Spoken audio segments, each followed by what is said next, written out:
Par rapport, comme vous avez parlé de la coutume, disons, vous avez dit que la coutume ne peut pas être dans le mariage. Maintenant, comment gérer un problème dans un couple où la coutume joue un grand rôle dans ces couples? Quels sont les inconvénients qui peuvent amener lorsque la coutume est vraiment, est vraiment fréquentée dans la famille? Maintenant, quels sont les inconvénients de la coutume positivement et tout comme négativement? J'en parlerai en profondeur dans les points cardinaux sud, où je parle de la famille, je touche aussi la coutume, tout ça. Il y a une différence entre coutume et culture sur le monde spirituel. Sur le monde si on dit selon la grammaire, ça peut se rapprocher, ce sont des synonymes dans notre contexte. Quand on dit coutume, on voit culture, c'est presque la même chose. Mais nous, les spirituels, quand on parle de coutume, on voit les mauvaises choses de la coutume. Parce que chaque personne a une culture. On est d'accord? Le christianisme n'est pas le reniement à sa culture.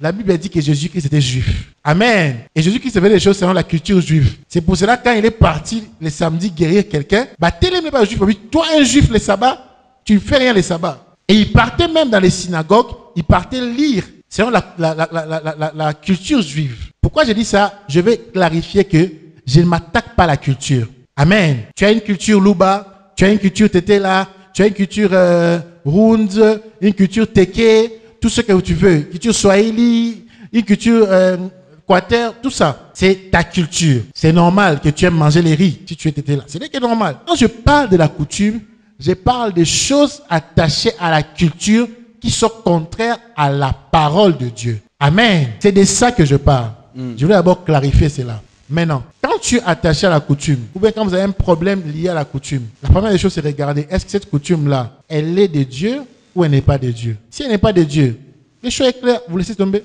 Maintenant, quand ça crée un problème entre vous et votre femme, c'est ça la question, non? Quand ça crée un problème, ramenez cela devant Dieu pour savoir qui a raison. Ramenez cela à la lumière de l'Écriture. Défiez cela avec la Bible. Il arrive plusieurs fois qu'on ait des débats avec ma femme. Ma femme aime bien les débats. Il faut la convaincre avec les Écritures. Je pense qu'elle est parmi les gens qui ont participé à ce que quand j'ai fait un débat, je dois avoir des versets. Parce qu'il faut aller dans la Bible. Quand je refuse quelque chose, je dis que non, ça je ne vais pas faire. Je dois appuyer cela avec la Bible. Par exemple, je ne vois pas un vieux papa qui boive les massarambi là, jeter sur moi dans la main. Je ne vois pas ça. Pourquoi? Parce que les massarambi là qui jettent sur moi, ce n'est pas le sang de Jésus.